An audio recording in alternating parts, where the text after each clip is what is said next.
Henry's nightmares always started with the same pounding at midnight, a hollow, echoing knock that seemed to come from nowhere and everywhere at once. He would sit up in bed, drenched in sweat, listening as the silence thickened like fog. Something about that knock stoked a primal dread inside him, as though it carried a secret that might topple everything he believed.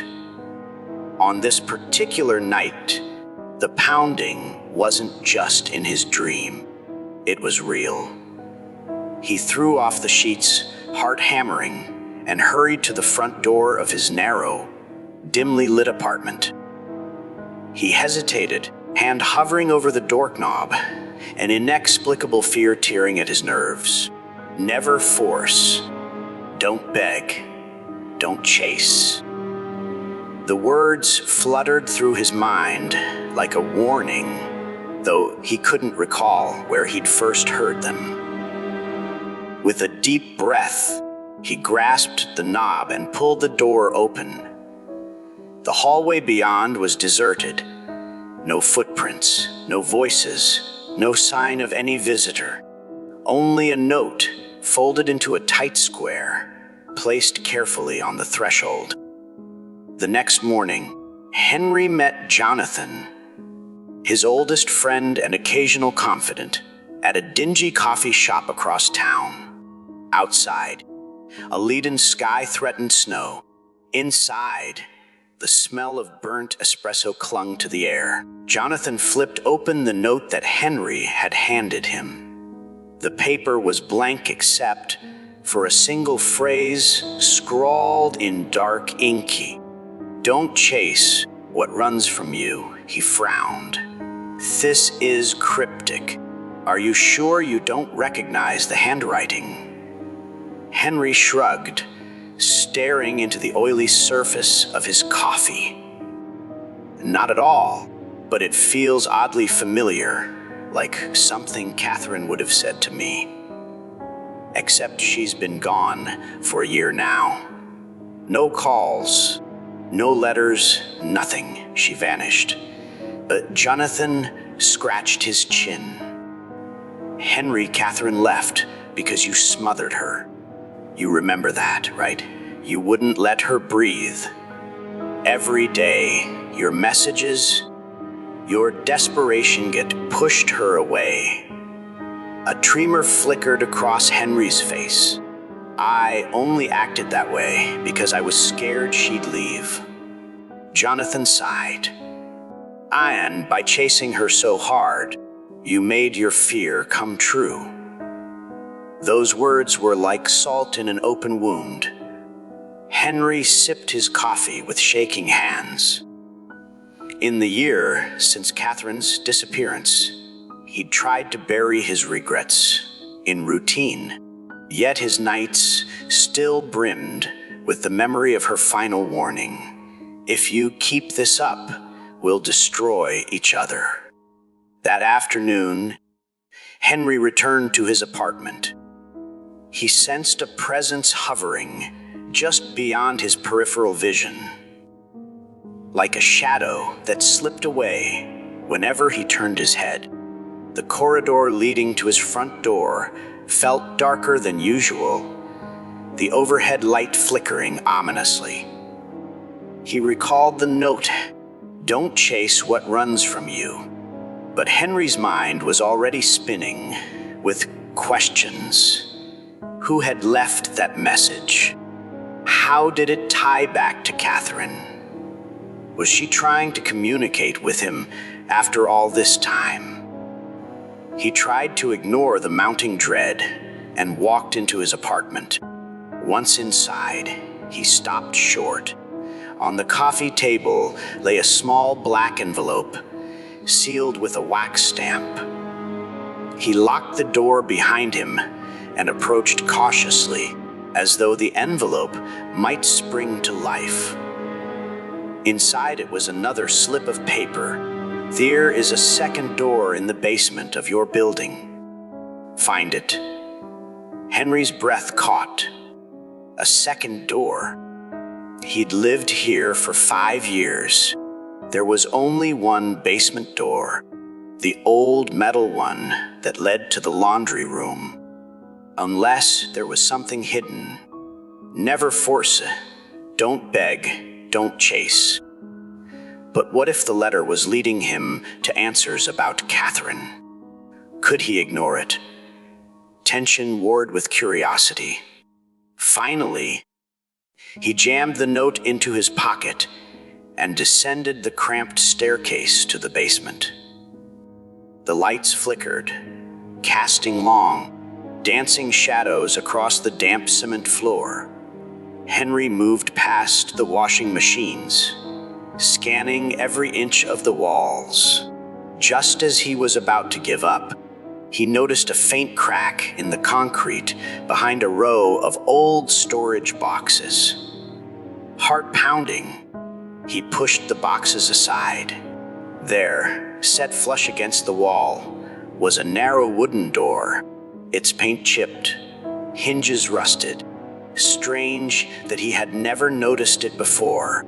He tried the handle, but it was locked. His pulse quickened. Never force, don't beg, don't chase, he muttered under his breath, recalling the repeated mantra. Still, the swirl of curiosity, and perhaps old guilt, compelled him to try again. The knob wouldn't budge. At that exact moment, Henry's phone chimed. An unknown number. He answered tentatively. Henry. A distorted voice crackled. If you break that lock, you might regret it. Who are you? Henry demanded. What's behind this door? A hiss of static. Then the call disconnected. He stood motionless. His instincts screamed at him to walk away, to leave this maddening puzzle unsolved.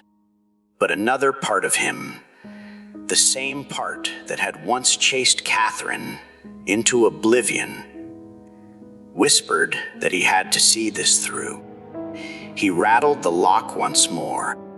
This time, it fell away with a snap, as though it had rusted through and was ready to break. Beyond the door was a dark, cramped hallway leading to a small chamber. Henry flicked on his phone's flashlight. The glow revealed dusty walls lined with ancient graffiti, words scrawled in confusion and despair. Toward the back of the chamber, a single photograph lay pinned to the wall. Catherine's face stared back at him, haunted, eyes wide, lips parted as if mid-sentence. Underneath, in the same spidery script as the notes, was a line of text. Never force me to stay. A tremor coursed through Henry's body. Why was this photograph here? Who had put it up? Did Catherine leave it herself, or had someone else documented her presence? He turned, intending to leave, only to find the door had swung shut. Fear stabbed through him. He shoved the door. It groaned, but remained locked from the outside. Hello, he shouted. Is anyone there? Muffled footsteps. Then quiet. Henry's pulse thundered in his ears. He was trapped in a room that shouldn't exist, confronted by Catherine's image, and by the echoes of his own obsessive past. Don't chase, the note had said. Yet he had come anyway. He sank to the cold floor, leaning against the wall, trying to steady his breath. He stared at Catherine's photo. Despite his terror, a slow, painful understanding dawned. His chasing, his begging, had driven Catherine away. Now he was locked in a place that symbolized the very thing he had always feared, being left alone. Hours seemed to pass. Henry's phone battery dwindled, its feeble light casting monstrous shadows. At last, he heard movement outside. With a creak, the door cracked open. A lantern's glow spilled into the chamber. Henry blinked, disoriented, only to see Jonathan standing there, expression grim. "John," Henry began, struggling to his feet. You did this." Jonathan stepped forward, voice heavy. "I'm sorry to frighten you, Henry, but you wouldn't listen otherwise. I tried to warn you, tried to remind you about the danger of chasing illusions." Henry's eyes darted from Catherine's photograph to his friend's face. "Why?" he asked, confusion warring with anger. "Why go to these extremes?" Jonathan exhaled, shoulders slumped. "Because Catherine never truly disappeared. She asked me to help her vanish, to protect her from your obsession. She feared you'd track her down, force her to confront you when she wasn't ready. This basement room was part of her plan to show you the dark corner she's been in mentally. She wanted you to feel a fraction of what she felt. Trapped, panicked. Shock slammed into Henry like a wave. He staggered, words failing him. Jonathan's gaze softened. She wanted me to lead you here, to the place where your own obsessive impulses could imprison you. It was her final appeal, a lesson that you can't lock someone into love, that never forcing, never begging, and never chasing is the only path to real connection. Henry clenched his fists. Then where is she? Is she? Jonathan shook his head. She's safe, living quietly out of state. She left you these notes to test if you've truly changed. If you have, maybe she'll return one day of her own accord. If not, he trailed off. Rage and remorse warred within Henry. The locked door behind him, the ghostly photograph of Catherine, the cryptic messages, all of it hammered home a single truth. His fear of losing her had driven her away.